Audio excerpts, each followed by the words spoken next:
실질적인 대선의 사실상의 결선, 아직까진 그래요. 어떤 변수가 앞으로 발생할지 모르지만 첫날부터 신청 전화 폭주해가지고 뭐 서버 다운되고 흥행에는 일단 성공하고 있는 모양새예요. 물론 거기에 김정남 변수 같은 것을 그냥 참으로 확 찌그러가지고 굉장히 언론의 이슈가 되고 있지는 않습니다. 근데 요즘에는 그 SNS가 많이 발달해가지고요. 오히려 TV를 보고 뭔가를 한다기보다는 이쪽 분들이 그 뭐 트위터, 페이스북, 포털들 같은 걸 많이 더 보시는 것 같아요. 어쨌든 간에 일단 초반에 대단한 흥행물에 성공한 건 사실인 것 같아요. 저도 전화를 2번이나 했는데 하지 못했습니다. 2번 가지고는 될 일이 아니야. 네, 나 그렇더라고요. 9번 해봤는데 안 되더라고요. 근데 이게 시간이 좀 지나면 편해질래나? 마지막 날쯤 가게 되면 이게 이렇게 그 서버를 준비 못하는 민주당 측에도 문제가 있는 거 아니에요? 처음에 어떤 이런 이벤트가 뜨면 초반에 폭주하는 건 당연한 거야. 그게 없다면 이상한 거고 그게 없다면 뒤에도 흐지부지할 가능성이 높아요. 그렇죠.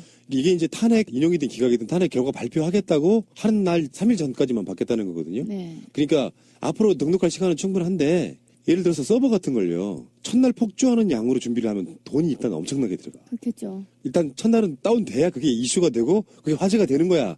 전략적으로 무조건 서버를 안정적으로 깔 수는 없는 거야. 귀한 줄 알아라 이런 뜻인가? 아니 왜 옛날에 극장에서도요. 이제 첫날 개봉하는 첫날에 막 충무로에서부터 뭐 청계천까지 줄을 섰다라든가 뭐 이런 식이 되는 거잖아. 10,000원 사례 뭐 이래가지고 그 이제 처음에는 이제 개업발로 이렇게 받고.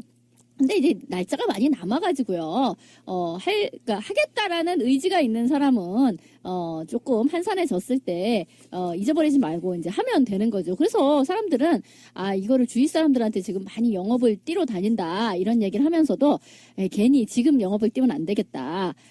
이게 막, 알았어, 해줄게! 이러면서 했다가, 으이씨, 하루 종일 전화 안 돼, 불통이야, 승질나, 이러고 말아버리니까 차라리 한 일주일 뒤쯤에 영업을 뛰어야 되겠다. 이런 분들도 많이 계세요. 그러니까 만약에 지금 김정남 사건이 아니었더라면 우리 현대사에서 가장 흥행, 정말 이거는 모범적인 사례가 된 거죠. 집권 가능한 정당이 완전히 100% 오픈 프라이머리 방식으로 했고 이렇게까지 한 거는 정말 우리 정당 역사에 없었어요. 서버가 다운될 만큼 폭주, 엄청나게 지금 폭주가 한다는 것은 그렇게 시민사회단체가 주장했던 오픈 프라이머리 방식이 얼마나 파괴적이고 얼마나 정치권의 관심을 불러일으키는지는 이제 증명이 된 겁니다. 굉장히 좋은 방식이고요. 그 다음에 더불어민주당이 제가 볼 때는 최고의 인기몰이를 지금 하고 있다. 지금 뭐 당 지지율이 45%까지 올라가니까 역대 없었던 현상이에요. 그리고 지금 뭐 전화뿐만이 아니라요. 인터넷으로도 가능한데 지금은 이제 공인인증서가 공용 왜 이제 은행 같은 거 이거 할 때 보면은 인증서 종료 이렇게 나오잖아요. 공용 그건 좀 비싸고 은행 전용 이건 공짜잖아요. 근데 저도 은행 그 전용으로 갖고 있거든요. 그러니까 이런 분들이 많으실 텐데 이런 분들도 20일 이후에는 인터넷에서 은행용 공인 인증서 가지고서 본인 인증 해가지고 이거를 참여할 수 있다고 하니까 전화 너무 붙잡고 승질 내지 말고 20일까지 기다렸다가 기다렸다가 이제 인터넷에서 신청을 하시고 지금은 ARS로 하시면 되는 것이고. 그 공용 인증서가 있으신 분들은 지금도 가능한 거죠 인터넷으로. 그러니까 3월 6일 정도까지 받는다는 거니까 아직도 시간은 충분하지만 아까도 말씀드린 것처럼 초반에는 서버 다운되고 전화 불통이 돼줘야 이게 흥행 성공의 상징 같은 거라 그거는 별 문제 없다고 생각을 하고 그런 전략적으로 해줘야 된다니까. 예를 들어서 그 서버를 안정적으로 구축하기 위해서 1,000만 원짜리를 서버를 구축하는 것보다 100만 원짜리를 구축해서 화제가 되는 게 훨씬 전략적으로 나올 수도 있다 이런 얘기를 해보고 싶고요. 근데 이제 여기서 나오는 문제가 이제 역선택 이야기가 나옵니다. 이게 좀 심각하게. 그러니까 역선택의 부분은 두 가지가 있어요. 두 가지. 하나는 이재명, 안희정에 대한 역선택. 하나는 외부로부터의 역선택. 역선택의 개념은 일단 그 주체, 상수가 문재인을 놓고 하는 이야기입니다. 문재인 후보가 있는데 이왕 우리 쪽에 대통령이 안 될 거면 문재인보다는 그래도 보수 쪽에 이해력이 높으신 안희정을 찍게 해줄 것인가 아니면 밑바닥 민심은 문재인보다는 훨씬 더 촛불 민심 지향적이라고 볼 수 있는 이재명이 될 것인가 이런 거에 대한 생각을 했을 때는 굉장히 많은 분들이 우려하는 게 사실이고요. 지금 현재 권리당원이 한 20만 명쯤 되는데 20만 명쯤 되는 권리당원들이 이제 이 문제에 대해서 대체적으로 그 당시에 굉장히 많은 분들이 들어와서 문재인 지키자라고 들어오신 분들이 꽤 많은 게 현실적으로 사실이잖아요. 그렇다 보니까 진짜 민심 반영이 될 것이냐. 근데 여기 이제 논란이 이런 논란이에요. 200만에서 300만을 모집하게 되면 여론조사가 비슷하게 갈 것이라는 쪽과 아무리 그래도 전 국민을 대상으로 하는 게 아니기 때문에 역선택이 어느 정도 영향을 받을 것이다 할 거 있는데 저는 역선택의 영향을 거의 받지 않을 거라고 보는 쪽이거든요. 만약에 박사모 쪽에서 지금 우리 역선택 해가지고 문재인 안 되게 한번 해보자라고 선동하는 글이 올라왔다고 해요. 그런 것들이 올라오고 그들 나름대로도 그런 논박이 있다고 합니다. 우리가 남의 당에 그 선거인단으로 들어가서 흥행시켜줄 이유 있냐 하지 마라. 의미 없다 그러는데 공개적으로 역선택하자고 하는 선동이 인터넷상이나 SNS에 일어나면 있잖아요. 다 소문나요. 그러면 그것 때문에 또 반발하는 사람들이 더 선거인단에 가입하게 되는 형태를 띠거든요. 정말 암암리에 우리나라 국민 중에 한 최소한 50만 명 정도가 자기들끼리 점조직으로 이루어진 소문내는 어떤 루트가 있지 않는 한 그게 다 밖으로 들통나고요. 그게 들통나면 또 반발을 불러일으켜서 민심 가까운 쪽으로 갈 것이다라고 저는 보는 거거든요. 근데 200만이라는 그 숫자를 모은다고 하는 이거 자체가 사실은 꿈 같은 얘기인데 이게 정말로 다 이루어져서 거대한 그 국민 경선이 이루어진다고 치면 이게 진짜 예선이 아니라 본선이나 다름없는 그런 결과라고 받아들여야 되는 거 아니겠어요? 일단 200만 자체가 모여진다는 자체에서 어떤 대선의 승리를 절반 정도는 뭐 믿어도 되는 게 아니냐. 라는 그런 어떤 국민들의 관심과 문재인 후보에 대한 현재 지지율이 30% 선이라고는 나오고 있지만 훨씬 그 이상이 아닌가 하는 생각도 하게 되는 부분이라는 거죠. 분석을 한번 해봅시다. 이거는 다른 거하고 얘기 다르게 한번 얘기를 해봅시다. 200에서 300만을 지금 모집을 합니다. 그런데 문재인과 안희정의 지지율 차이가 12% 정도 납니다. 그런데 말이죠. 지금 어쨌든 새누리당 지지 세력들과 보수 세력들 그리고 국민의당에서는 전부 더불어민주당의 선거인단에 등록을 하자. 이게 이제 광범위하게 퍼져 있는 겁니다. 공개적으로. 자, 그런데 그러면 이제 이게 역선택이 아까 가능한 거냐? 저는 가능하다고 보는 거예요. 왜 그러냐면 안철수가 문재인과 싸웠을 때 본게임을 얘기하는 겁니다. 본게임을 얘기하는 건데 안철수와 문재인이 싸웠을 때 안철수가 유리한 건지 안희정과 안철수가 싸울 때 안철수가 유리한 건지 이재명과 안철수가 싸울 때 유명한 이미 포켓탄이 돼 있어요. 나와요. 그러면 만약에 국민의당이 안희정을 본선에 올려놓고 안철수와 붙게 만들겠다. 그래서 보수 대집계를 하고 안희정을 떨어뜨리는데 훨씬 효과적이다라고 판단했을 수도 있다라는 겁니다. 제가 예를 들면 그러면 적어도 50만 정도가 들어와서 이게 새누리당과 협작을 하지 않아도 보수와 극우 세력들은 문재인은 절대 안 돼. 혹시 문재인이 되면 지금 광범위하게 퍼지고 있는 적화통일이 가능해. 또는 북한처럼 우리나라를 만들려고 한데 이게 그냥 대형 교회 중심으로 이게 지금 광범위하게 퍼져 있는 얘기가 아닙니까? 제가 좀 이따도 얘기하겠지만 그래서 이걸 의도적으로 하든 지지자들, 극렬 지지자들이 이것을 암암리에 서로 알잖아요. 더 이상 문재인한테는 정권을 줄 수 없어. 라고 하는 사람들이 총집결을 해서 적어도 50만 이상을 등록을 해버린다면 이 문제는 정말 심각한 상황에 도래되는 겁니다. 그런데 그러면 왜 이 문제 역선택에 대한 문제들을 제도적으로 마련하지 않았느냐? 최초로 100% 오픈 포럼을 처음이에요. 그러니까 더불어민주당의 지도부들이 이거에 대한 고민이 깊지 않았다라는 겁니다. 만약에 깊었다면 제도가 마련될 수 있다라는 거예요. 그런 측면에서 지금 굉장히 위험한 상태에 저는 있다 이렇게 보는 겁니다. 이렇게까지 잘 될 줄을 몰랐다. 일종의 즐거운 비명, 그렇죠. 이런 거일 수도 있어요. 근데 그 내부에서 이를테면 뭐 가중치를 준다든지 이런 식의 지금 너무 역선택이 무분별하게 일어날 수 있는 것을 방지할 수 있는 방법을 룰로서 만들 수도 있었겠죠.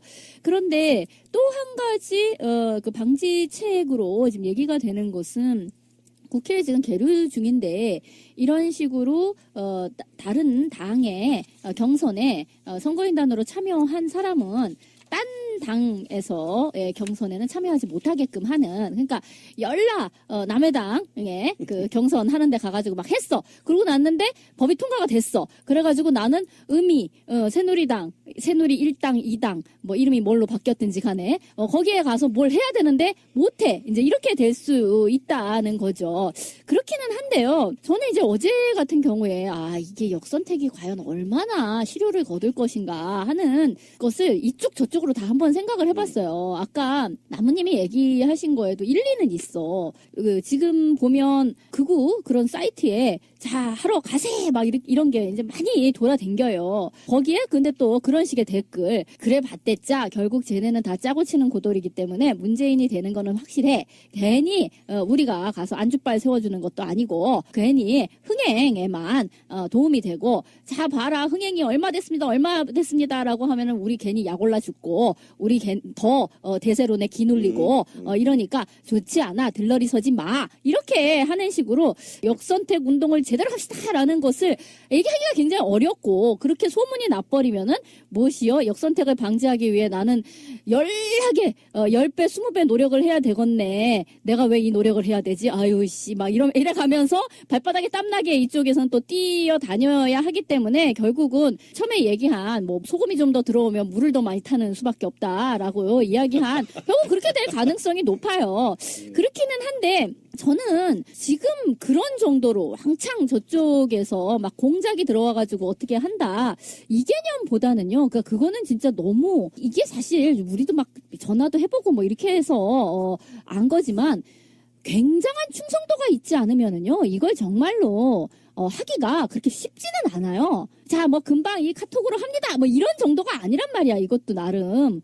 물론 날짜가 이제 좀 더 지나면 알겠지만도 이게 생각만큼 의지를 가지고 내가 굉장한 충성도를 가지고 여기에 참여를 해야지 하지 않으면 그냥 잊어버리거나 유야무야 될 그런 가능성이 굉장히 높아요. 바로 그것 때문에 역선택이 가능하다는 겁니다. 왜 그러냐면 충성도가 높은 사람이 여기에 참여할 수밖에 없는 것이고 그렇죠. 안철수나 다른 한교안의 충성도가 높은 사람들이 오히려 여기에 등록할 수 있는 의지가 강하다는 거예요. 왜 그러냐면 결선 투표가 있기 때문에 세 사람이 과반이 못 넘으면 다시 1등과 2등이 다시 또 투표를 한단 말입니다. 여기에 위험성이 있다라는 아니, 것인데. 그러면 까놓고 얘기해서 그 사람들이 역선택으로 안희정을 찍을 사람들이 많다는 거잖아요. 지금 지침이 내려오고 있다라는 안희정을 겁니다. 찍어라. 예, 떠돌고 다니는 것이. 근데 그렇게 했어요. 그래서 만약에 이제 지금은 표 차이가 많이 난다라고 생각했지만 과반을 못 넘게 돼서 안희정과 문재인이 결선 투표로 다시 올라오게 돼서 그 다음에 결국 안희정이 또 되게끔 한다는 거잖아요. 그 외부 세력에 의해 가지고. 당연히 그렇죠. 그러면 안희정이 나왔어 이쪽에서. 그러면 자신들은 내가 우리 당 입장에서는 현재 후보를 내기도 굉장히 어렵고 이렇기 때문에 결국 우리는 안희정을 다 받아들이세라는 쪽으로 간다는 거죠. 아니지. 그러면. 그건 제3의 인물이 아직 안 나왔기 때문에 본선에서 지더라도 가장 싸우기 쉬운 상대와 싸우겠다는 것이고. 안희정이 싸우기가 쉽다. 그렇죠. 그리고 이후에 더불어민주당의 후보와 타당의 후보 간의 격차, 표차가 이후에 전국을 완전히 헤게모니를 장악할 수 있기 때문에 그러니까 대세론에 무너지는 거기 때문에 최소한 이 차이를 좁히려고 하겠을 거라고. 그래야 다음에 재기가 가능하니까. 만약에 이때 7대3으로나 벌어져 버리거나 뭐 6대4로 벌어져 버리면 보수는 거의 이제 소멸 상태로 가야 된다고 봐야 되거든요. 그러니까 대세론을 없애기 위해서 자기들이 대권을 못 잡는다 하더라도 이 표차를 줄임으로 인해서 재기를 노리는 과정이 있거든요. 그런데 제가 도저히 이해를 할 수 없는 게 보수에 있는 애들은 움직이면 다 돈이잖아요. 근데 지금에 있는 지지율 차만 본다면 200만 명 모아지면요 100대 50대 50 정도 될 거예요. 만일 지금 있는 지지율대로 한다고 치면 전체적인 지지율 비율 숫자가 배니까 그 정도 되는 거 아니에요. 그러면 역선택을 하기 위해서 누군가 들어가서 영향을 주려 그러면 최소한 50만 명은 쏟아 부어야 돼. 제가 그랬잖아요. 50만 그러면 명 이상. 50만 명을 쏟아 부어가지고 그 애들이 인력 동원을 한다 그러면 못해도 내 생각에 두당 10만 원은 줘야 될 것 같거든. 그만한 돈을 지불해가지고 민주당 경선에 처발릴 만큼 전애들이 그런 돈지랄을 할까? 그 사람들도 충성도가 있잖아요. 그러니까 제 생각에는요. 결선으로 인식될 만큼 흥행몰이를 하고 있기 때문에 200만 모인다, 300만 모인다 얘기가 나오고 있잖아요. 국민의당이나 기타 바른정당 같은 데 막 이런 완전 국민경 사람은 몇 명이나 모일까요? 제가 봤을 때 20, 30만도 모이기 힘들어요. 그렇죠. 그들의 게임은 2, 30만 모이기 힘들다라고 하는 것은 정반대로 그쪽에 있는 사람들이 다른 당에 들어와서 그만큼 모이기는 더 어렵다는 뜻인데. 그러니까 공작 세력을 50만을 모으기가 힘들다. 그리고요, 두 번째 문제는 하나가 더 있어요. 그래서 지금 여론조사들이 나오고 있는 게 있는데, 양자 대결을 한번 봅시다. 최근에 리얼미터가 조사한 거예요. 문재인하고 안철수가 붙었을 때 50대 33이고요. 문재인과 황교안이 붙으면 60대 29예요. 근데 이게 3자 대결로 한번 가봐요. 문재인이 3자 대결 붙었을 때 48, 황교안 26, 안철수 19. 안희정이 문재인 자리에 들어오면 오히려 문재인보다 높아요. 49, 황교안 24, 안철수 18이다. 그러니까 누구를 골라도 어떻게 생각해보면 제가 그런 얘기 들었다니까. 그래서 안희정에 대한 생각이 어떠십니까? 그랬더니 그쪽의 음모론인 거예요. 안희정이 그렇게 만만하게 우리 보수 받아줄 사람은 아니고 선거 전략일 뿐이다. 오히려 문재인보다 더 무섭게 할 놈이다. 이런 이야기 듣고 있는 거예요. 그러니까 그건 또 새로운 시각인데? 성향이나 스타일로 보면 오히려 안희정이 더 무섭게 할 수도 있다는 거야. 그러니까 자기들을 까내는 그게 우리가 말하는 것처럼 문재인을 지키기 위해서 일부러 차지하고 있는 오른쪽 왼쪽이라는 생각을 갖고 있는 그들 나름대로 음모론인 거예요. 그렇다 보니까 마음을 쉽게 못 정하는 거야. 자기들이 봤을 때 정권이 바뀌어도 안희정으로 바뀌면 더 유리하다? 이런 개념도 아닌 것 같고 일사불란하게라는 말 속에 사실 일만이면 모으기도 힘들어요. 그것을 그러니까. 불안감 갖고는 저는 오히려 대범하게 가야도 아까 말씀드린 것처럼 와. 그런 엄청나게 큰 흐름이 감지가 되면 기본적으로 문재인 지지하는 사람들 SNS상에 있는 사람들이 가만히 있겠냐고요. 문재인의 지지율은 그런 방식으로 유지가 돼 왔는데. 오케이, 맞아요. 그 동의한다니까요. 근데 혹시나 해서 말씀을 드린 거예요. 그러니까 그러면 속으로 들어가 보자고요. 3자 대결을 했어요, 내부에서. 그러면 말 그대로 49.9대 30대 20 이렇게 됐다고 쳐봐요. 결선 들어가야 됩니다. 아니죠. 둘이 결선 들어가는데 잘 보세요. 그러면 이재명 지지 20%는 어떻게 할 거냐. 누구를 선택할 거냐는 거예요. 이게 지금 딜레마에 빠져 있는 거예요. 그리고 만약에 300만 명을 모아서 투표를 했는데 49대 30대 20이 나왔다고 한다면 49는 변함이 없어요. 그런데 이 49를 나머지 한 51%가 안희정을 몰아버리면 문재인이 떨어지는 그 겁니다. 논리는 말도 안 되는 거예요. 50대 30대 20이라고 칩시다. 근데 우리는 사람들이 문재인 지지하면 이재명 안희정 안 좋아할 거로 생각하죠. 또 안희정 지지하면 이재명 문재인 안 좋아할 거로 생각하죠. 그 두 사람 중에 만약에 결선 투표로 가게 되면 이재명 지지자 중에서도요. 안희정보다 문재인 지지하는 사람도 꽤 많이 있어요. 그러니까 그 표가 다 나머지 2, 3등 표가 머물러 있는 게 아니라 문재인에게 이동하는 표가 있기 때문에 이건 뒤집기 힘든 그런 싸움이라고 그러니까 보시면 그 얘기는 100% 내가 동의한다니까요. 그런데 혹자들은 들어와서 당내 경선에 대해서 안정성과 공정성을 해칠 수 있다라는 겁니다. 그런데 그래서 많은 시민사회단체들이 요구한 게 있었어요. 정당 관계자들도. 뭐냐면 이게 만약에 아까 말한 대로 한 번 등록한 A 정당이 한 번 등록한 경선인단은 절대 타 당으로 갈 수 없게끔 처음에 김무성이 이걸 제안한 거였는데 A 후보한테 등록된 A 당에 등록된 이 명단을 모두 선관위에 통보를 하게 되는 거예요. 대안이. 그러면 선관위에 통보를 하면 선관위가 전화번호를 분석을 해요. 그래서 중복된 사람을 다 걸러내버리는 겁니다. 걸러내서 이 통보를 하고 이 명단을 향후에 더불어민주당이나 각 정당 지지자들의 정책 그룹으로 한 차원 업그레이드된 민주주의 정당을 만들어낼 수 있는 거란 말이에요. 그 차원에서 역선택을 할 수 없게끔 만들어주는 것이 좀 시급한데 이거는 굉장히 간단해요. 이틀이면 끝나버립니다. 그냥 갔다가 선관위가 통신사에서 받아서 크로스 체크해버리면 끝이에요. 그러면 역선택 못하게 되는 겁니다. 그런데 이제 이거는 더불어민주당 얘기인 것이고요. 그럼 다시 가봅시다. 더불어민주당의 이 인기를 타서 반대로 그 300만이 몰려다니는 겁니다. 국민의당이 가갖고 안철수 떨어뜨려버려요. 예를 들면 그래서 박지원을 올리는 겁니다. 예를 들면 그러니까 문제는 더불어민주당만 볼 게 아니라 이것들이 마치 처음으로 실시되고 있는 국민들이 염원했던 오픈 프라이머리 방식을 훼손할 수 있기 때문에 또는 공정성과 정당성을 훼손할 수 있기 때문에 이런 법제화가 필요하다는 걸 주장하고 싶은 거예요. 100% 동감이네. 네, 동의해요. 그런데 저는 이제 우려스러운 게 이런 거죠.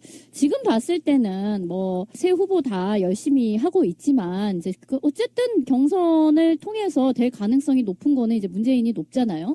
근데 사실 이 경선에 있어서 지금 우리가 3인조 후보군 굉장히 좋아요. 왼쪽 깜빡이 오른쪽 깜빡이 굉장히 좋아요. 이렇게 했는데 사실 경선이 만약 공정성을 가지고 제대로 이루어지면 이것 자체도 유권자들의 성향 분석이 되는 거예요. 뭐냐면 지금 3명의 후보에서 어떤 비율로 이 표가 나오느냐에 따라서 이 지지자들이 그러니까 더불어민주당의 지지자들이 중심축을 왼쪽으로 좀 더 기울여 갈 것이냐, 오른쪽으로 기울여 갈 것이냐에 대한 이게 피드백이 일어날 수 있는 거거든요.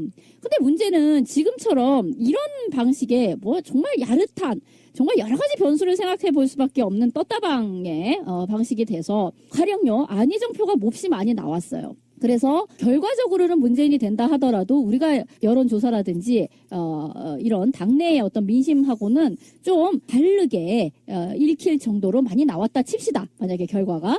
자, 그랬을 때 허허 이 안희정 표는 어디서부터 온 안희정 표일까를 고심해야 되는 상황이 온단 말이에요. 이게 정말 더불어민주당 안에서의 민심인지 그게 아니라 이 중에 몇 퍼센트가 과연 외부에서 들어온 공작질인지 이거를 분간해낼 수 없는 사태가 오게 된다라고 하면 그 이후에 이를테면 공약을 만들어내는 어떤 캠프 전체의 그 방향타를 잡을 적에 굉장히 큰 어떤 오류를 범할 수도 있지 않겠는가라는 것이 굉장히 우려스러운 거예요. 무슨 말인지 충분히 이해했고요. 저는 당내에서 그렇게 보지는 않습니다. 진미님하고 생각이 달라요. 더불어민주당의 3명의 정치적 철학은 1200만의 촛불 민심을 거부하지 못합니다. 저는 확신합니다. 그게 누가 됐든 지금 사회적 의제로 적폐청산을 하기 위해서 루틴을 만들고 요구사항들 시민이 만들고 있잖아요. 이거를 거부한다? 그러면 지금 이번에 당선될 대통령은 국민 촛불이 만드는 대통령이라고 말을 할 수 있는 거잖아요. 그리고 그 대통령은 누가 됐든 적폐를 청산해야 될 의무감을 갖고 조기에 당선된 사람이란 말이에요. 그러면 그 사람이 과연 촛불 민심에 위반한다? 저는 그렇게 되면 오히려 박근혜한테 던진 짱돌의 수십 배를 그 사람이 맞게 됐기 때문에 어차피 누가 됐든 간에 저는 제가 볼 때 적폐청산은 필수다. 필연이다. 저는 그렇게 근데 보는 그렇게 거예요. 생각하고 싶지만 가령 안희정의 여러 발언들을 한번 들여다보면 그렇게만 볼 수는 없는 뭐지? 예, 라고 느껴지는 것들이 되게 많단 말이에요. 이제 이런 얘기 한번 해봅시다. 그것도 일종의 프레임이라고 보는데 일단은 역선택 이야기는 결국은 안희정에 대한 견제예요. 알고 보면. 그렇죠. 안희정과 문재인을 다 친노라고 본다면 일종의 이제 친노 갈라치기, 친노의 분화라고도 볼 수 있는데 그러면 상대적으로 이렇게 비교를 해보니까 문재인이 홀라 보이죠. 안희정보다는. 그러니까 이제 그런 그쵸? 콘트라스트 효과를 주는 거죠. 이게 그런 거라고. 그러니까 아까 말씀드린 것처럼요. 그 박스택이 이런 게 뭐냐면 지금 민주당이 경선한데 그러면 이제 네가 이재명 지지자거나 안희정 지지자거나 문재인 지지하는 사람들이 자기 주위에 있는 사람들까지 다 긁어 모아. 라고 일단 신청을 해놔요. 그러니까 지난 2012년 때 한 100만 명 모집했어. 그 중에 투표율이 한 70% 돼요. 그러니까 나머지 30만 명은 아예 안에 관심도 없는 거야. 등록만 시켜놓는 거예요. 그런 방식으로 가는데 제가 봤을 때는 역선택 국민의당 지지자건 새누리당 지지자건 맥시멈 많이 모아야 1, 2만밖에 못 모읍니다. 투표까지 이어지는 사람들은 많이 모아야 1, 2만이야. 그 역선택에 너무 이게 논쟁이 돼버리는 순간에 뭐가 되냐면은 완벽하게 친노가 불화되는 사태를 일단 겪는다고 보는 것이거든요. 저는 200만이면 단정적으로 말할 수 있을 것 같아요. 저는 100% 국민 여론도로 간다고 봐요. 그건 동의하는데 지금 진민희 씨나 제가 얘기한 건 그것도 우려를 약간 있지만 실제로 이 당이 역선택을 하면서 돌아다니면서 당의 정체성을 흔들까봐 걱정인 거고, 그 다음에 이것이 만약에 공정성의 시비가 일어난다면 또 당의 화합이나 이 문제가 있기 때문에 미리 만약에 섬세했더라면 이걸 미리 제도를 만들어서 정착시켰어야 된다는 겁니다. 그리고 더불어민주당에서는 이 300만을요, 정말 옛날에 열받는데, 옛날에 50만 모아놓은 거 TV 삭제해버린 거 아시죠? 버린 거. 김한길 대표일 때. 무식한 새끼들인 거예요. 당을. 거기 내가 들어가 있다. 네, 사당화시킬 수밖에. 이 300만이 모이면 이 TV는요, 앞으로 적어도 5년, 10년을 웅비할 수 있는 굉장한 지지층이란 말이에요. 맞아요. 이분들을 어떻게 관리하고 어떻게 당 내의 정책을 결정하게 정책 결정 그룹으로 승화시켜 나가느냐에 대해서는 고민이 안 했다는 거예요. 아니 근데 이 부분은 다시 이제 역사를 조금 설명해 줄 필요가 있어. 왜 그러냐면 문재인이 안철수가 대표일 때는요. 당내 기반이 별로 없었어요. 그래서 그 당뇨들, 대의원들 중심으로 해서 문재인 자체가 기반이 별로 없어서 김한길이나 안철수 유에게 휘둘리니까 그래서 당 쪼개지려고 하니까 문재인 지키겠다고 들어온 사람들이 이제 당내 여론이 주류가 돼버린 거란 말이에요. 그런데 그걸 위주로 해가지고 대의원이나 권리당원들 중심으로 선거 경선 룰을 짜면 또 정반대로 이제는 친문으로 짠다라는 이야기가 나오니까 내가 불리한 한이 있더라도 완전 국민 경선 받아들이겠다고 시작된 게 이 판이란 말이야. 맞아요. 그러니까 그건 잘한 거예요. 그러니까 민주당 네. 지도부 내에서 그렇기 때문에 왜 문재인의 지지율은 그런 식으로 올랐잖아. 핍박받고 뭔가 그런 식으로 양보에 양보를 그렇게 하면 거듭함으로도 오르는 이기고. 것처럼. 이게 썬텐을 때리는 거예요. 대한민국 안에서 그것도 야권에 대한 정치에 관심을 가지고 스스로 행동할 수 있는 사람 200만, 300만이 모인다는 거는요. 엄청난 그 국민적 열기를 이미 확인할 수 있는 거고 민주당이 이러고 때리고 갔는데 뒤에 후발주자들이 다른 오픈 당이죠. 프라이머리 어. 못해. 왜 하더라도 한 20만 밖에 못 모아. 그러면 사람들이 볼 때 비교가 딱 돼버리잖아. 야, 이거 문재인 민주당하고 저들하고는 이게 지금 게임이 안 되는구나.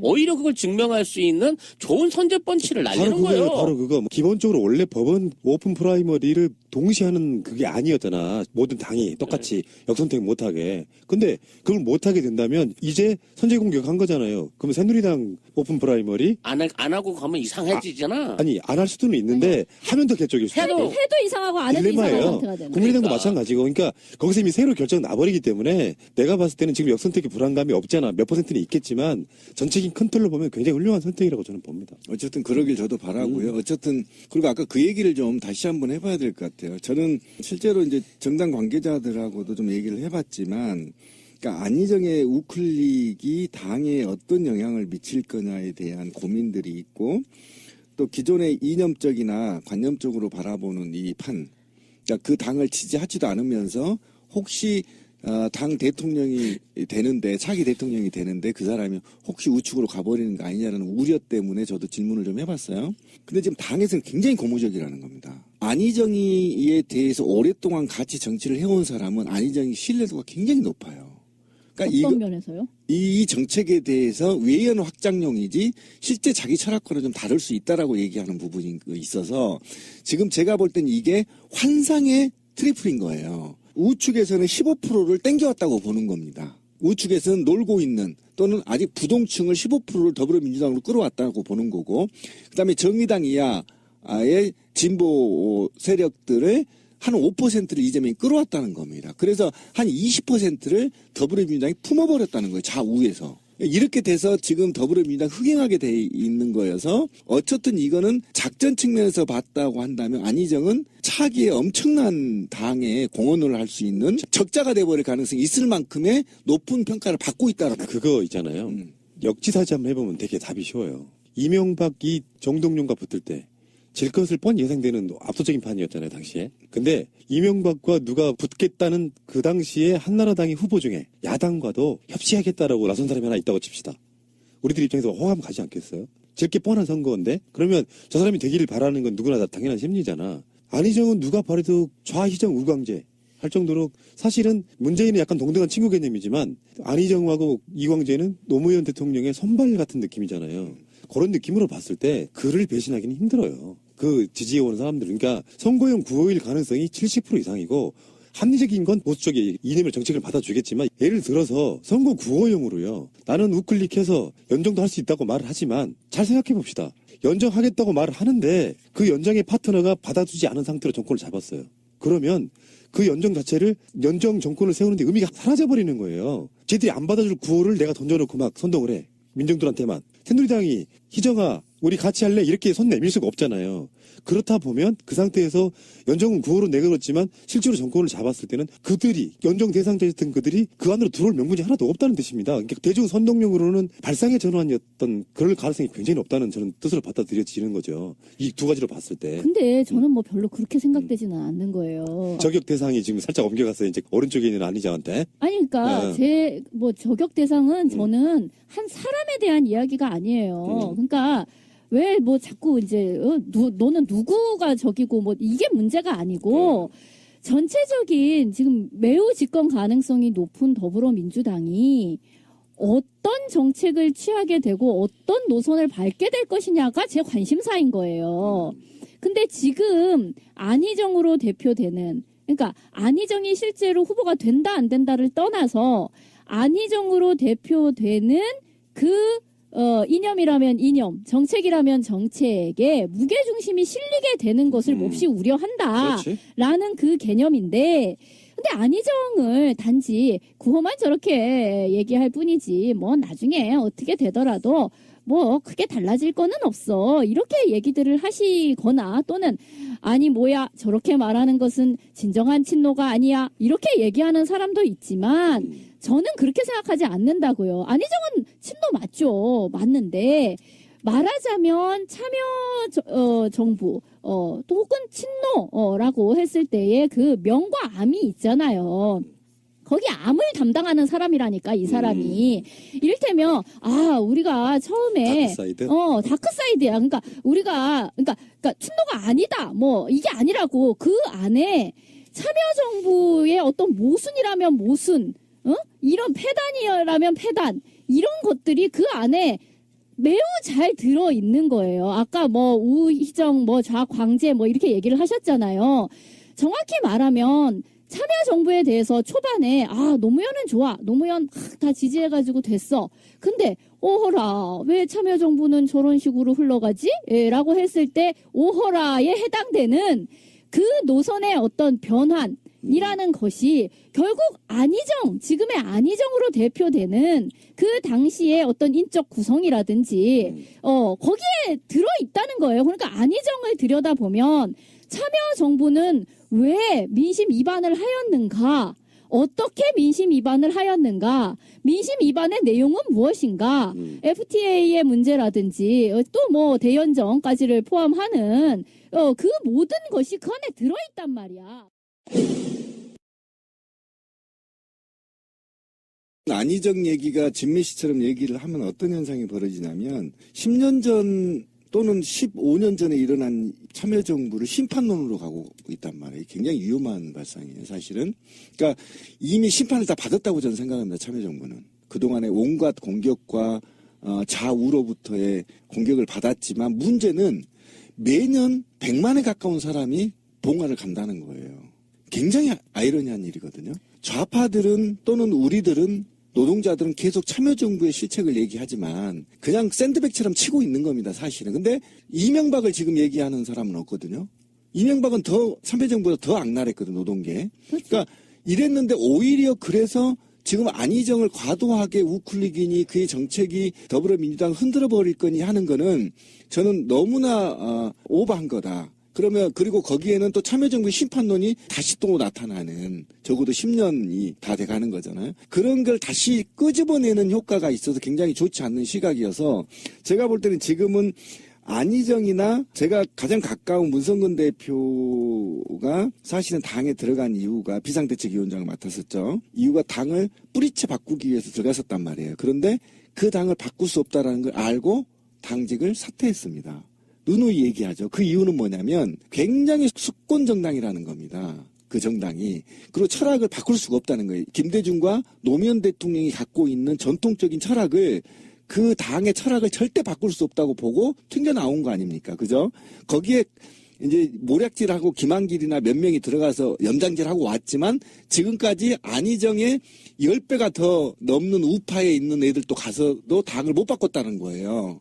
그리고 그보다 더 좌측에 있는 문성근이나 이런 진보 좌파들이 들어가서 당을 또 좀 더 개혁을 해보려고 해도 튕겨나갔다라는 겁니다. 그러니까 그가 갖고 있는 민주주의 보수적, 대한민국 전통적인 보수적 민주주의의 철학을 당을 바꿀 수 없다, 이런 게 더불어민주당의 내부 분위기란 말이에요. 그렇다고 치면 안희정이 들어간다고 해서 당의 모든 철학을 바꿀 수 있다? 바꿀 수 없다고 보는 거예요, 저희는. 그렇다고 친다면 이 문제에서 어떤 현상이 벌어지냐면 저는 이재명이 되든 문재인이 되든 안희정이 되든 다음 집권은 굉장히 어려워져요. 왜 그러냐면 과반을 못 넘기 때문이에요, 집권 정당이.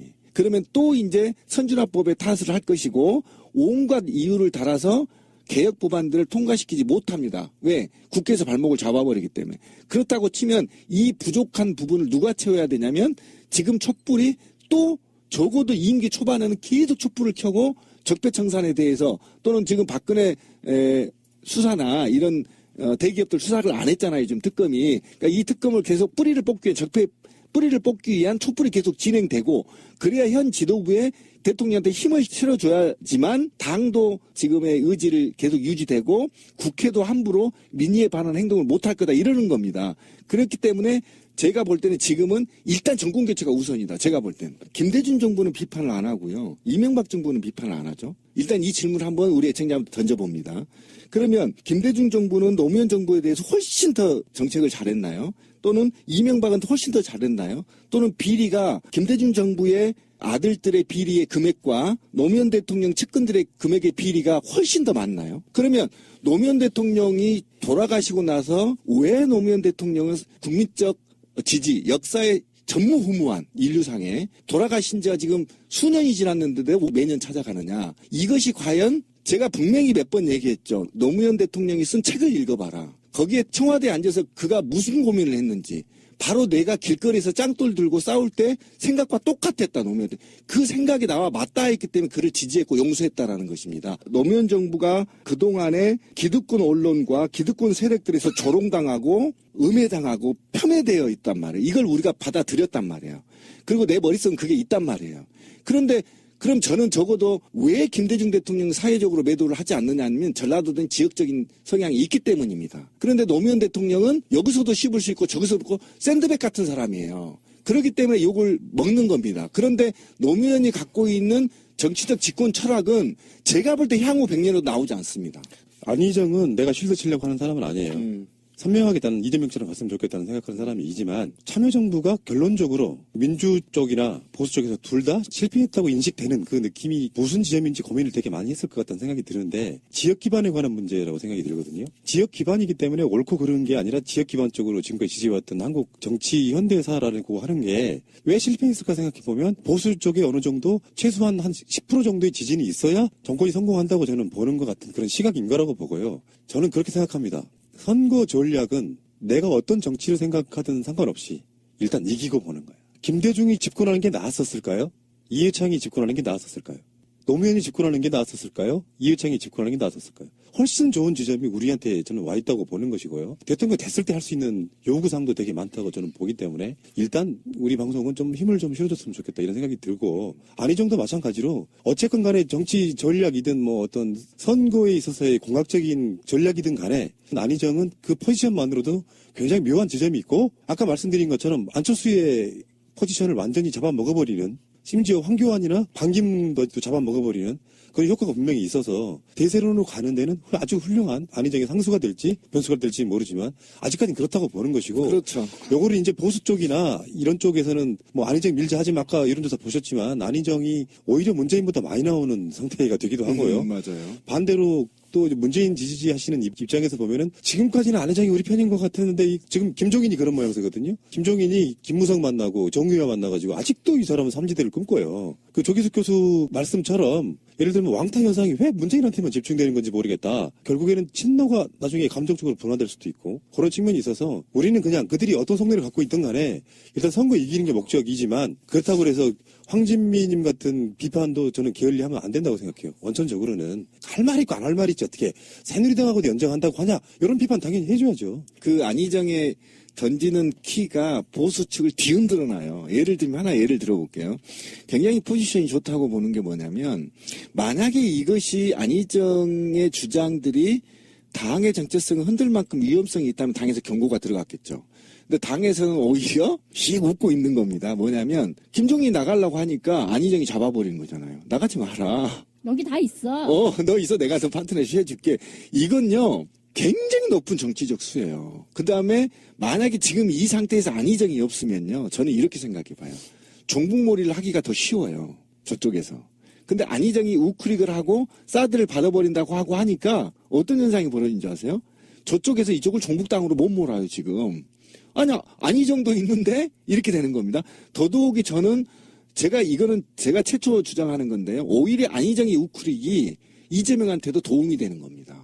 맞아요. 예, 도움이 되는 상대적으로 거예요. 엄청 선명해 예, 보이죠. 그렇다고 보면 오늘 현재 분석해 보면 나중에 이변이 발생할 수도 있을지 모르겠지만 오늘 기준으로 본다면 지금 이재명과 안희정은 굉장히 이거는 고도의 두뇌 싸움입니다. 이후에 집권 이후에 누가 2인자가 되느냐 2인자 싸움을 하고 있는 거라고 보시면 되거든요. 이런 측면을 봤을 때는 제가 볼 때는 굉장히 대한민국이 희망적이다. 단 저는 항상 길거리에서 짱돌 파기 때문에 정권을 교체해도 짱돌은 계속 들어야 된다. 그러니까 안철수가 어떤 이야기를 했어요. 그 지점이 욕을 좀 먹기는 했어. 근데 알고 보면 맞는 말이야. 그게 뭐냐면 어느 당이 돼도 정책은 비슷할 것 이렇게 얘기를 했어요. 물론 자기 실들을 위한 용도로 얘기를 했지만 뒤집어 생각을 해보면 물론 새누리당이 되는 일은 없다는 전제하에 최소한 바른정당이나 국민의당이나 더불어민주당이나 정의당을 염두에 두고 한 말인 것 같아요. 어느 당이 되더라는 말은. 근데 아까 그 이야기들을 두 분이 하셨잖아요. 결국에는 누가 대통령이 돼도 촛불 민의를 거역하기는 힘들 것이다라고 얘기한 그 지점이 안철수가 그렇게 막 워딩을 말했던 굉장히 중요한 지점이라고 저는 보거든요. 그래서 물론 지민이 말이 맞지. 뭐가 들려. 예초에 걸어놓고 행동하고 말해왔던 것들이 정책에 반영되는 건 맞지만요. 단순하게 우클릭하는 것이 지금 현재 비판받을 지점이 더 많은 거냐. 이기기 위한 고도의 수단인 거냐는 아직 지켜볼 일이다. 이렇게 저는 보고 싶은 겁니다. 예, 근데 저는 노무현의 가치가 무엇이냐를 우리가 이 시대에 다시 되새겨 봐야 되는데 노무현을 물질주의로 보면 안 된다는 것입니다. 저는. 그러니까 이명박을 평가할 때는 그 경제정책의 실패, 그 다음에 부패로 바라볼 수 있다는 거죠.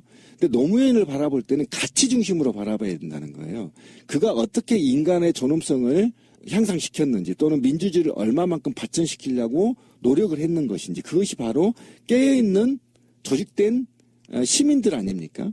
그러니까 이 시민들만이 이 나라의 개혁의 주체가 돼야 된다고 주장하는 것이지 안철수 같은 예를 들면 박근혜 같은 이명박 같은 자들이 제왕적 리더십을 갖고 나라를 개혁하거나 또는 혁신할 수가 없다라고 얘기하는 그 정신이 굉장히 중요한 거여서 바로 우리 시민이 곧 주인이다라는 걸 각인시켰던 것. 그것이 바로 노무현의 철학인 것이라는 거죠. 그것 때문에 우리가 지금까지 그를 좋아했던 거죠. 근데 뭐가 됐든 안희정이 되는 경우에는요. 적폐청산은 안 할 것 같아.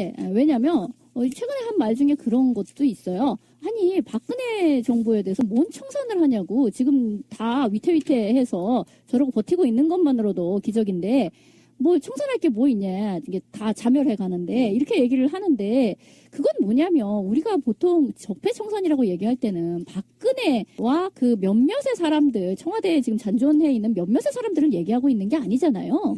어떤 시스템적인 문제를 얘기하는 거고 기원으로 따지고 들어가면 뭐 일제 강점기에서부터 시작돼 있는 공고한 기득권층이 형성 과정 거기까지가 이제 들어가 주는 이야기인데 그런 거 저런 거 다 필요 없고 지금 남아 있는 몇 명의 스스로 소멸되어가는 박근혜 그 몇 명의 잔당 그건 다 알아서 그 정리되는 것이기 때문에 나는 뭐 더 거기에 대해서 청산할 게 없다 이렇게까지 얘기를 했으니까요. 그러니까 결국 안희정 또는 안희정으로 대표되는 더불어민주당 내의 어떤 오른쪽 파트에 있는 사람들의 생각이 그냥 이렇게 우리가 대충 생각하는 나랑 대략 비슷하려니라고 그렇게 낙관할 그런 문제는 아닌 것 같다는 거예요.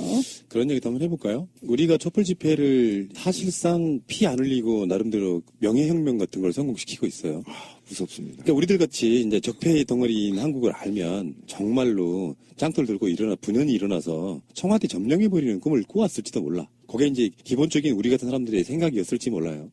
근데 막상 정권을 잡게 되면 결국 법에 의해서 운영을 해야 되거든요. 그 법에 의해서 운영하려면 국회가 또 다수당이 돼야 돼요. 다수당이 돼도 힘들어요. 그러니까 우리가 옛날에 그런 이야기 한 적 있잖아. 새누리당이 국회 선진화법 없애겠다고 이야기하면 좋아. 정권 바뀌면 니들 어떡하려고 그런 얘기도 했던 기억이 나요.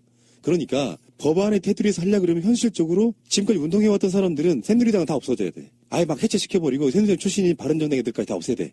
라고 생각하지만 현실로 법적으로 존재하는 의미 있는 그들이라고 하면 개혁을 할 때 새누리당 뉘었던 전체를 없애느냐 핵심 친박을 없애느냐 하는 것들이 타겟팅이 될 수가 저는 있다고 저는 보는 것이고 그런 측면에서 봤을 때 이 정권 교체기에 주자들별로 공약을 내걸고 예를 들면 이재명 같은 경우는 대통령이 되면 한상균을 노동부 장관에 임명하겠다 이렇게까지 이야기해 준단 말이에요.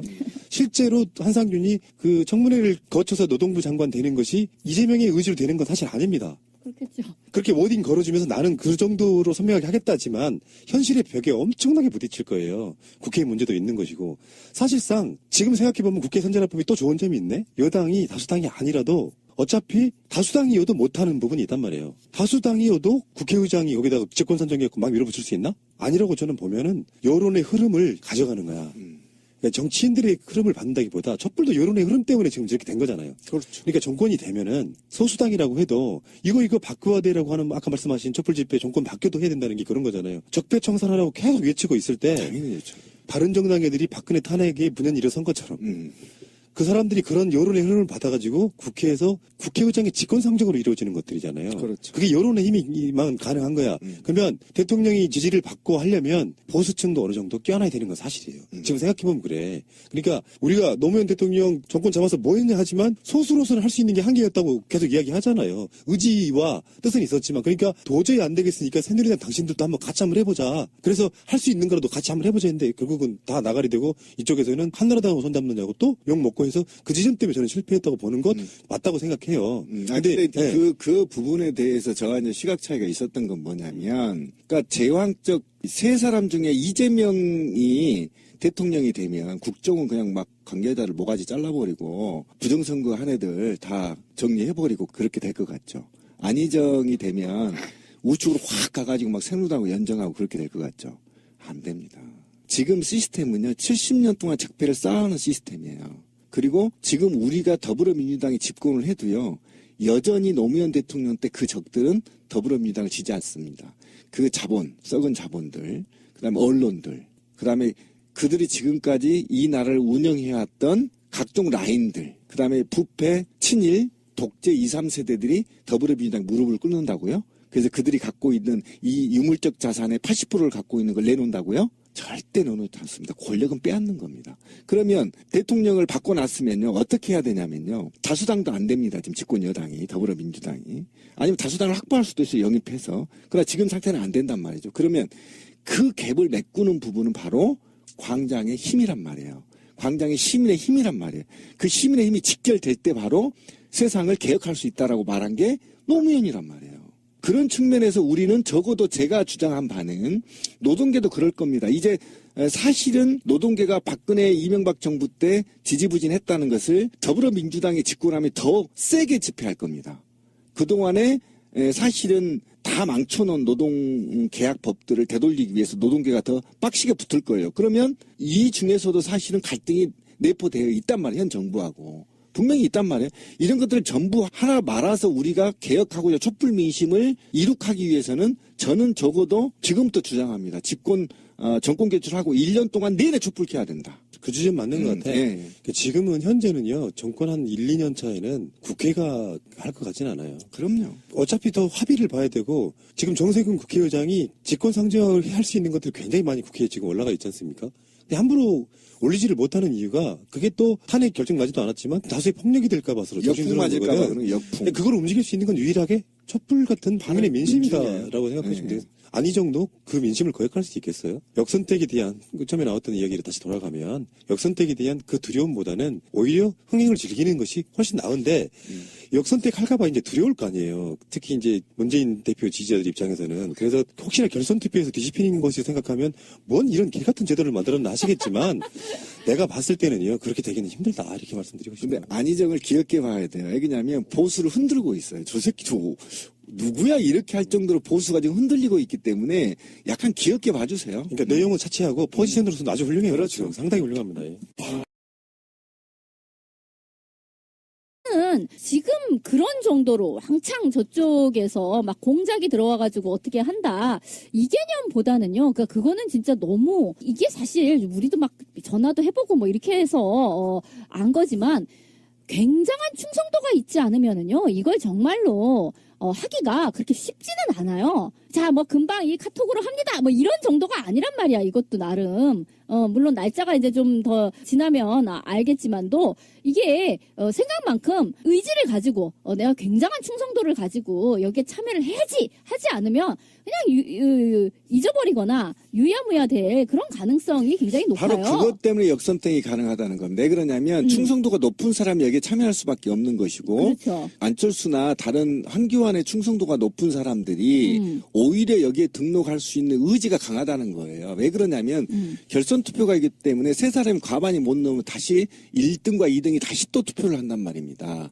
여기에 위험성이 있다라는 아니, 것인데. 그러면 까놓고 얘기해서 그 사람들이 역선택으로 안희정을 찍을 사람들이 많다는 거잖아요. 지금 지침이 내려오고 있다라는 안희정을 겁니다. 찍어라. 예, 떠돌고 다니는 것이. 근데 그렇게 했어요. 그래서 만약에 이제 지금은 표 차이가 많이 난다라고 생각했지만 과반을 못 넘게 돼서 안희정과 문재인이 결선 투표로 다시 올라오게 돼서 그 다음에 결국 안희정이 또 되게끔 한다는 거잖아요. 그 외부 세력에 의해 가지고. 당연히 그렇죠. 그러면 안희정이 나왔어 이쪽에서. 그러면 자신들은 내가 우리 당 입장에서는 현재 후보를 내기도 굉장히 어렵고 이렇기 때문에 결국 우리는 안희정을 다 받아들이세라는 쪽으로 간다는 거예요. 아니지. 그러면. 그건 제3의 인물이 아직 안 나왔기 때문에 본선에서 지더라도 가장 싸우기 쉬운 상대와 싸우겠다는 것이고. 안희정이 싸우기가 쉽다. 그렇죠. 그리고 이후에 더불어민주당의 후보와 타당의 후보 간의 격차, 표차가 이후에 전국을 완전히 헤게모니를 장악할 수 있기 때문에 그러니까 대세론을 뽑아지는 거기 때문에 최소한 이 차이를 좁히려고 하겠을 거라고. 그래야 다음에 재기가 가능하니까. 만약에 이때 7대3으로나 벌어져 버리거나 뭐 6대4로 벌어져 버리면 보수는 거의 이제 소멸 상태로 가야 된다고 봐야 되거든요. 그러니까 대세론을 없애기 위해서 자기들이 대권을 못 잡는다 하더라도 이 표차를 줄임으로 인해서 재기를 노리는 과정이 있거든요. 그런데 제가 도저히 이해를 할 수 없는 게 보수에 있는 애들은 움직이면 다 돈이잖아요. 근데 지금에 있는 지지율 차만 본다면 200만 명 모아지면요.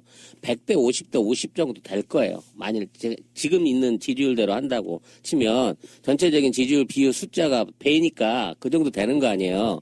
그러면 역선택을 하기 위해서 누군가 들어가서 영향을 주려 그러면 최소한 50만 명은 쏟아 부어야 돼. 제가 그랬잖아요. 50만 그러면 명 이상. 50만 명을 쏟아 부어가지고 그 애들이 인력 동원을 한다 그러면 못해도 내 생각에 두당 10만 원은 줘야 될 것 같거든. 그만한 돈을 지불해가지고 민주당 경선에 처발릴 만큼 전애들이 그런 돈지랄을 할까? 그 사람들도 충성도가 있잖아요. 그러니까 제 생각에는요. 결선으로 인식될 만큼 흥행몰이를 하고 있기 때문에 200만 모인다 300만 모인다 얘기가 나오고 있잖아요. 국민의당이나 기타 바른정당 같은 데 막 이런 완전 국민 경선하면 몇 명이나 모일까요? 제가 봤을 때 2, 30만도 모이기 힘들어요. 그렇죠. 그들의 게임은 2, 30만 모이기 힘들다라고 하는 것은 정반대로 그쪽에 있는 사람들이 다른 당에 들어와서 그만큼 모이기는 더 어렵다는 뜻인데. 그러니까 공작 세력을 50만을 모으기가 힘들다. 그리고요, 두 번째 문제는 하나가 더 있어요. 그래서 지금 여론조사들이 나오고 있는 게 있는데 양자 대결을 한번 봅시다. 최근에 리얼미터가 조사한 거예요. 문재인하고 안철수가 붙었을 때 50대 33이고요. 문재인과 황교안이 붙으면 60대 29예요. 근데 이게 3자 대결로 한번 가봐요. 문재인이 3자 대결 붙었을 때 48, 황교안 26, 안철수 19. 안희정이 문재인 자리에 들어오면 오히려 문재인보다 높아요. 49, 황교안 24, 안철수 18이다. 그러니까 누구를 골라도 어떻게 생각해보면 제가 그런 얘기 들었다니까. 그래서 안희정에 대한 생각이 어떠십니까? 그랬더니 그쪽이 음모론인 거예요. 안희정이 그렇게 만만하게 우리 보수 받아줄 사람은 아니고 선거 전략일 뿐이다. 오히려 문재인보다 더 무섭게 할 놈이다. 이런 이야기 듣고 있는 거예요. 그러니까 그건 또 새로운 시각인데? 성향이나 스타일로 보면 오히려 안희정이 더 무섭게 할 수도 있다는 거야. 그러니까 자기들을 까내는 그게 우리가 말하는 것처럼 문재인을 지키기 위해서 일부러 차지하고 있는 오른쪽 왼쪽이라는 생각을 갖고 있는 그들 나름대로 음모론인 거예요. 그렇다 보니까 마음을 쉽게 못 정하는 거야. 자기들이 봤을 때 정권이 바뀌어도 안희정으로 바뀌면 더 유리하다? 이런 개념도 아닌 것 같고 일사불란하게라는 말 속에 사실 일만이면 모으기도 힘들어요. 그것을 그러니까. 불안감 갖고는 저는 오히려 대범하게 가야 되고 아까 말씀드린 것처럼 와. 그런 엄청나게 큰 흐름이 감지가 되면 기본적으로 문재인 지지하는 사람들 SNS상에 있는 사람들이 가만히 있겠냐고요. 문재인의 지지율은 그런 방식으로 유지가 돼 왔는데. 오케이, 맞아요. 그 동의한다니까요. 근데 혹시나 해서 말씀을 드린 거예요. 그러니까 그러면 속으로 들어가 보자고요. 3자 대결을 했어요, 내부에서. 그러면 말 그대로 49.9대 30대 20 이렇게 됐다고 쳐봐요. 결선 들어가야 됩니다. 아니죠. 둘이 결선 들어가는데 잘 보세요. 그러면 이재명 지지 20%는 어떻게 할 거냐. 누구를 선택할 거냐는 거예요. 이게 지금 딜레마에 빠져 있는 거예요. 그리고 만약에 300만 명을 모아서 투표를 했는데 49대 30대 20이 나왔다고 한다면 49는 변함이 없어요. 그런데 이 49를 나머지 한 51%가 안희정을 몰아버리면 문재인이 떨어지는 그 논리는 말도 안 되는 거예요. 50대 30대 20이라고 칩시다. 근데 우리는 사람들이 문재인 지지하면 이재명 안희정 안 좋아할 거라고 생각하죠. 또 안희정 지지하면 이재명 문재인 안 좋아할 거라고 생각하죠. 그 두 사람 중에 만약에 결선 투표로 가게 되면 이재명 지지자 중에서도요. 안희정보다 문재인 지지한 사람도 꽤 많이 있어요. 그러니까 그 표가 다 나머지 2, 3등 표가 머물러 있는 게 아니라 문재인에게 이동하는 표가 있기 때문에 이건 뒤집기 힘든 그런 싸움이라고 그러니까 보시면 그 얘기는 100% 내가 동의한다니까요. 그런데 혹자들은 들어와서 당내 경선에 대해서 안정성과 공정성을 해칠 수 있다라는 겁니다. 그런데 그래서 많은 시민사회단체들이 요구한 게 있었어요. 정당 관계자들도. 뭐냐면 이게 만약에 아까 말한 대로 한 번 등록한 A 정당이 한 번 등록한 경선인단은 절대 타 당으로 갈 수 없게끔 처음에 김무성이 이걸 제안한 거였는데 A 후보한테 등록된 A 당에 등록된 이 명단을 모두 선관위에 통보를 하게 되는 거예요. 대안이. 그러면 선관위에 통보를 하면 선관위가 전화번호를 분석을 해요. 그래서 중복된 사람을 다 걸러내버리는 겁니다. 걸러내서 이 통보를 하고 이 명단을 향후에 더불어민주당이나 각 정당 지지자들의 정책 그룹으로 한 차원 업그레이드된 민주주의 정당을 만들어낼 수 있는 거란 말이에요. 그 차원에서 역선택을 할 수 없게끔 만들어주는 것이 좀 시급한데 이거는 굉장히 간단해요. 이틀이면 끝나버립니다. 그냥 갔다가 선관위가 통신사에서 받아서 크로스 체크해버리면 끝이에요. 그러면 역선택 못하게 되는 겁니다. 그런데 이제 이거는 더불어민주당 얘기인 것이고요. 그럼 다시 가봅시다. 실질적인 대선의 사실상의 결선 아직까진 그래요. 어떤 변수가 앞으로 발생할지 모르지만 첫날부터 신청 전화 폭주해가지고 뭐 서버 다운되고 흥행에는 일단 성공하고 있는 모양새예요. 물론 거기에 김정남 변수 같은 것을 그냥 참으로 확 찌그러가지고 굉장히 언론의 이슈가 되고 있지는 않습니다. 근데 요즘에는 그 SNS가 많이 발달해가지고요. 오히려 TV를 보고 뭔가를 한다기보다는 이쪽 분들이 그 뭐 트위터, 페이스북, 포털들 같은 걸 많이 더 보시는 것 같아요. 어쨌든 간에 일단 초반에 대단한 흥행물에 성공한 건 사실인 것 같아요. 저도 전화를 2번이나 했는데 하지 못했습니다. 2번 가지고는 될 일이 아니야. 네, 나 그렇더라고요. 9번 해봤는데 안 되더라고요. 근데 이게 시간이 좀 지나면 편해질래나? 마지막 날쯤 가게 되면 이게 이렇게 그 서버를 준비 못하는 민주당 측에도 문제가 있는 거 아니에요? 처음에 어떤 이런 이벤트가 뜨면 초반에 폭주하는 건 당연한 거야. 그게 없다면 이상한 거고 그게 없다면 뒤에도 흐지부지할 가능성이 높아요. 그렇죠. 이게 이제 탄핵 인용이든 기각이든 탄핵 결과 발표하겠다고 하는 날 3일 전까지만 받겠다는 거거든요. 네. 그러니까 앞으로 등록할 시간은 충분한데 예를 들어서 서버 같은 걸요. 첫날 폭주하는 양으로 준비를 하면 돈이 일단 엄청나게 들어가. 그렇겠죠. 일단 첫날은 다운돼야 그게 이슈가 되고 그게 화제가 되는 거야. 전략적으로 무조건 서버를 안정적으로 깔 수는 없는 거야. 난 귀한 줄 알아라 이런 뜻인가? 아니 왜 옛날에 극장에서도요. 이제 첫날 개봉하는 첫날에 막 충무로에서부터 뭐 청계천까지 줄을 섰다라든가 뭐 이런 식이 되는 거잖아. 10,000원 사례 막 이래가지고 그 이제 처음에는 이제 개업발로 이렇게 받고. 근데 이제 날짜가 많이 남아가지고요. 그러니까 하겠다라는 의지가 있는 사람은 조금 한산해졌을 때 잊어버리지 말고 이제 하면 되는 거죠. 그래서 사람들은 이거를 주위 사람들한테 지금 많이 영업을 뛰러 다닌다 이런 얘기를 하면서도 괜히 지금 영업을 뛰면 안 되겠다. 이게 막, 알았어, 해줄게! 이러면서 했다가, 으이씨, 하루 종일 전화한테, 불통이야, 승질나, 이러고 말아버리니까 차라리 한 일주일 뒤쯤에 영업을 뛰어야 되겠다. 이런 분들도 많이 계세요. 그러니까 만약에 지금 김정남 사건이 아니었더라면 우리 현대사에서 가장 정말 이거는 모범적인 사례가 된 거죠. 집권 가능한 정당이 완전히 100% 오픈 프라이머리 방식으로 했고 이렇게까지 한 거는 정말 우리 정당 역사에 없었어요. 서버가 다운될 만큼 엄청나게 지금 폭주가 한다는 것은 그렇게 시민사회단체가 주장했던 오픈 프라이머리 방식이 얼마나 파괴적이고 얼마나 정치권의 관심을 불러일으키는지는 이제 증명이 된 겁니다. 굉장히 좋은 방식이고요. 그 다음에 더불어민주당이 제가 볼 때는 최고의 인기몰이를 지금 하고 있다. 지금 뭐 당 지지율이 45%까지 올라가니까 역대 없었던 현상이에요. 그리고 지금 뭐 전화뿐만이 아니라요. 인터넷으로도 가능한데 지금은 이제 공인인증서가 공용 왜 이제 은행 같은 거 이거 할 때 보면은 인증서 종료 이렇게 나오잖아요. 공용 그건 좀 비싸고 은행 전용 이건 공짜잖아요. 근데 저도 은행 그 전용으로 갖고 있거든요. 그러니까 이런 분들이 많으실 텐데 이런 분들도 20일 이후에는 인터넷에서 은행용 공인 인증서 가지고서 본인 인증 해가지고 이거를 참여할 수 있다고 하니까 전화 너무 붙잡고 승질 내지 말고 20일까지 기다렸다가 기다렸다가 이제 인터넷에서 신청을 하시고 지금은 ARS로 하시면 되는 것이고. 그 공용 인증서가 있으신 분들은 지금도 가능한 거죠 인터넷으로. 그러니까 3월 6일 정도까지 받는다는 거니까 아직도 시간은 충분하지만 아까도 말씀드린 것처럼 초반에는 서버 다운되고 전화 불통이 돼줘야 이게 흥행 성공의 상징 같은 거라 그거는 별 문제 없다고 생각을 하고 그런 전략적으로 해줘야 된다니까. 예를 들어서 그 서버를 안정적으로 구축하기 위해서 1,000만 원짜리를 서버를 구축하는 것보다 100만 원짜리를 구축해서 화제가 되는 게 훨씬 전략적으로 나올 수도 있다 이런 얘기를 해보고 싶고요. 근데 이제 여기서 나오는 문제가 이제 역선택 이야기가 나옵니다. 이게 좀 심각하게. 그러니까 역선택의 부분은 두 가지가 있어요. 두 가지. 하나는 이재명, 안희정에 대한 역선택. 하나는 외부로부터의 역선택. 역선택의 개념은 일단 그 주체, 상수가 문재인을 놓고 하는 이야기입니다.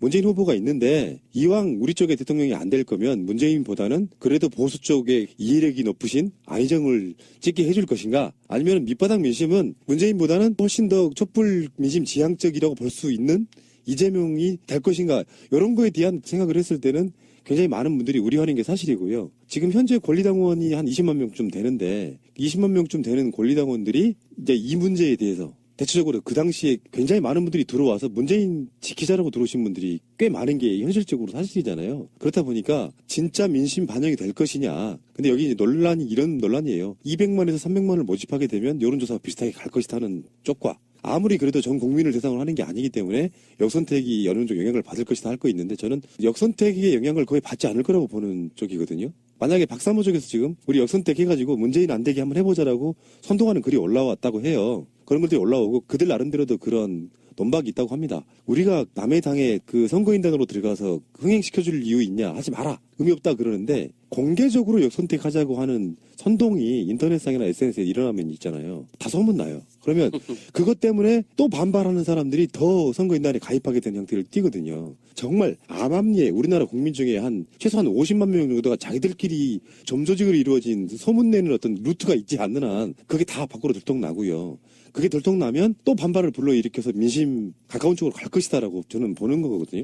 근데 200만이라는 그 숫자를 모은다고 하는 이거 자체가 사실은 꿈 같은 얘기인데, 이게 정말로 다 이루어져서 거대한 그 국민 경선이 이루어진다고 치면 이게 진짜 예선이 아니라 본선이나 다름없는 그런 결과라고 받아들여야 되는 거 아니겠어요? 일단 200만 자체가 모여진다는 자체에서 어떤 대선의 승리를 절반 정도는 뭐 믿어도 되는 게 아니냐. 나는 그런 어떤 국민들의 관심과 문재인 후보에 대한 현재 지지율이 30% 선이라고는 나오고 있지만 훨씬 그 이상이 아닌가 하는 생각도 하게 되는 부분이라는 거죠. 분석을 한번 해봅시다. 이거는 다른 거하고 얘기 다르게 한번 얘기를 해봅시다. 200에서 300만을 지금 모집을 합니다. 그런데 문재인과 안희정의 지지율 차이가 12% 정도 납니다. 그런데 말이죠. 지금 어쨌든 새누리당 지지 세력들과 보수 세력들, 그리고 국민의당에서는 전부 더불어민주당의 선거인단에 등록을 하자. 이게 이제 광범위하게 퍼져 있는 겁니다. 공개적으로. 자, 그런데 그러면 이제 이게 역선택이 아까 가능한 거냐? 저는 가능하다고 보는 거예요. 왜 그러냐면 안철수가 문재인과 싸웠을 때 본게임을 얘기하는 겁니다. 본게임을 얘기하는 건데, 안철수와 문재인이 싸웠을 때 안철수가 유리한 건지, 안희정과 안철수가 싸울 때 안철수가 유리한 건지, 이재명과 안철수가 싸울 때 유명한 이미 표결판이 돼 있어요. 나와요. 그러면 만약에 국민의당이 안희정을 본선에 올려놓고 안철수와 붙게 만들겠다. 그래서 보수 대집결을 하고 안희정을 떨어뜨리는데 훨씬 효과적이다라고 판단했을 수도 있다라는 겁니다. 제가 예를 들면. 그러면 적어도 50만 정도가 들어와서 이게 새누리당과 협작을 하지 않아도 보수와 극우 세력들은 문재인은 절대 안 돼. 혹시 문재인이 되면 지금 광범위하게 퍼지고 있는 적화통일이 가능해. 또는 북한처럼 우리나라를 만들려고 한데, 이게 이제 대형 교회 중심으로 이게 지금 광범위하게 퍼져 있는 얘기가 아닙니까? 제가 좀 이따도 얘기하겠지만, 그래서 이걸 의도적으로 하든 지지자들, 극렬 지지자들이 이것을 암암리에 서로 알잖아요. 더 이상 문재인한테는 정권을 줄 수 없어 라고 하는 사람들이 총집결을 해서 적어도 50만 이상을 등록을 해버린다면 이 문제는 정말 심각한 상황에 도래되는 겁니다. 그런데 그러면 왜 이 문제, 역선택에 대한 문제들을 제도적으로 마련하지 않았느냐? 최초로 100% 오픈 포럼을 처음이에요. 그러니까 더불어민주당의 지도부들이 이거에 대한 고민이 깊지 않았다라는 겁니다. 만약에 깊었다면 제도가 마련될 수 있다라는 거예요. 그런 측면에서 지금 굉장히 위험한 상태에 저는 있다, 이렇게 보는 겁니다. 이렇게까지 잘 될 줄을 몰랐다. 일종의 즐거운 비명, 그렇죠. 이런 거일 수도 있어요. 근데 그 내부에서 이를테면 뭐 가중치를 준다든지 이런 식의 지금 너무 역선택이 무분별하게 일어날 수 있는 것을 방지할 수 있는 방법을 룰로서 만들 수도 있었겠죠. 그런데 또 한 가지 그 방지책으로 지금 얘기가 되는 것은 국회에 지금 계류 중인데 이런 식으로 다른 당의 경선에 선거인단으로 참여한 사람은 딴 당에서 경선에는 참여하지 못하게끔 하는, 그러니까 열라 남의 당에 그 경선 하는데 가가지고 막 했어. 그러고 났는데 법이 통과가 됐어. 그래가지고 나는 새누리당, 새누리 1당, 2당 뭐 이름이 뭘로 바뀌었든지 간에 거기에 가서 뭘 해야 되는데 못해. 이제 이렇게 될 수 있다는 거죠. 그렇기는 한데요. 저는 이제 어제 같은 경우에 이게 역선택이 과연 얼마나 실효를 거둘 것인가 하는 것을 이쪽 저쪽으로 다 한번 생각을 해봤어요. 아까 나무님이 얘기하신 거에도 일리는 있어. 지금 보면 극우 그런 사이트에 자 하러 가세 막 이런 게 이제 많이 돌아댕겨요. 거기에 근데 또 그런 식의 댓글, 그래 봤댔자 결국 쟤네는 다 짜고 치는 고돌이기 때문에 문재인이 되는 거는 확실해. 괜히 우리가 가서 안주빨 세워주는 것도 아니고 괜히 흥행에만 도움이 되고, 자 봐라 흥행이 얼마 됐습니다 라고 하면은 우리 괜히 약 올라 죽고 우리 더 대세론에 기눌리고 이러니까 좋지 않아. 들러리 서지 마. 이렇게 하는 식으로 역선택 운동을 제대로 합시다라는 것을 얘기하기가 굉장히 어렵고, 그렇게 소문이 나버리면은 무엇이요? 역선택을 방지하기 위해 나는 열하게 10배 20배 노력을 해야 되겠네. 내가 왜 이 노력을 해야 되지? 아유 씨 막 이래 가면서 발바닥에 땀나게 이쪽에선 또 뛰어다녀야 하기 때문에 결국은 처음에 얘기한 뭐 소금이 좀 더 들어오면 물을 더 많이 타는 수밖에 없다라고 이야기한, 결국 그렇게 될 가능성이 높아요. 그렇기는 한데